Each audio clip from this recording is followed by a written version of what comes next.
我每周门诊都有很多哮喘的老患者来门诊复诊，但是有一部分始终控制的不是很理想。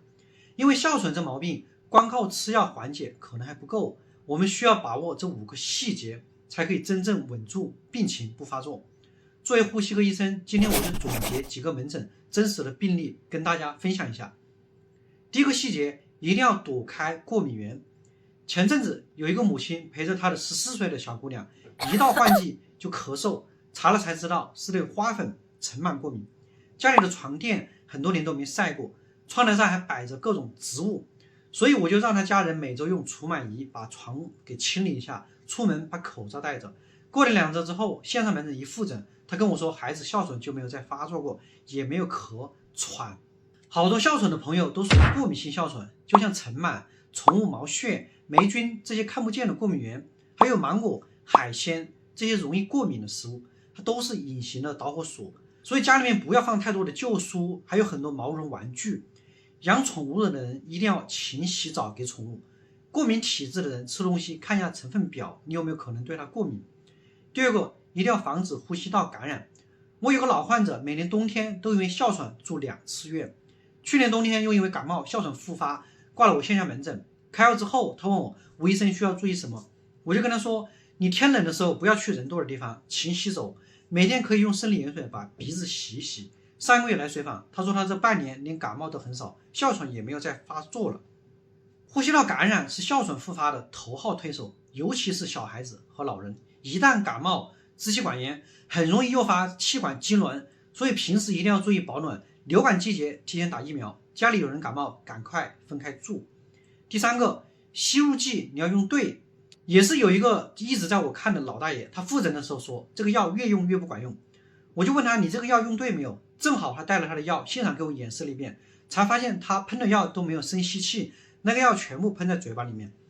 我就教他正确的1喷2吸3屏气这个正确的方法，现在每天喷1次就可以稳住。很多朋友觉得吸入剂很简单，其实手法错了根本就没有效果。也有很多老年人他不会用，一般挂我线上门诊，我都会发一个2维码让他看一下视频，学习一下到底怎么使用。记住，有的喷的药它需要先摇晃一下，头稍微往后仰，吸完之后要憋气5秒钟，再慢慢的呼气。用完之后还要记得漱口，不然容易得口腔炎。要是自己拿不准，你就赶紧让医生、护士手把手给你教一下就可以了。第4个，一定要躲着冷空气和油烟。哮喘患者炒菜的时候一定把口罩戴着，冬天出门尽量用围脖把脖子和口鼻给围住。冷空气和油烟直接刺激呼吸道，尤其是冬天，出门的时候应该先在门口适应个3分钟再出去。做饭提前打开抽油烟机，炒完之后再开5分钟再关，不要省电，你这点钱还不够买药的。第5个，管好情绪，不要较劲。上次门诊有个28岁的年轻小伙说呼吸困难，来检查一下是不是哮喘，查了各项指标和检查都是正常的，一问才知道他是个程序员，一加班赶项目就喘得厉害，原来是压力太大了。我让他每天做10分钟的深呼吸，睡觉前轻音乐搞上，现在即使忙起来也没有再犯。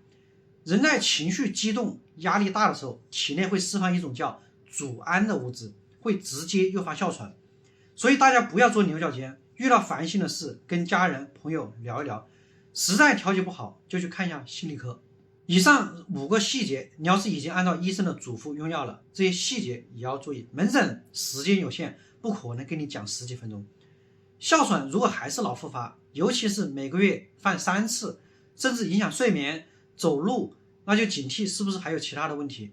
这个时候到呼吸科做个支气管激发实验看看，看有没有合并鼻窦炎、胃食管反流这些隐藏的诱因。这就是我今天想给大家讲的哮喘管理的一个小知识。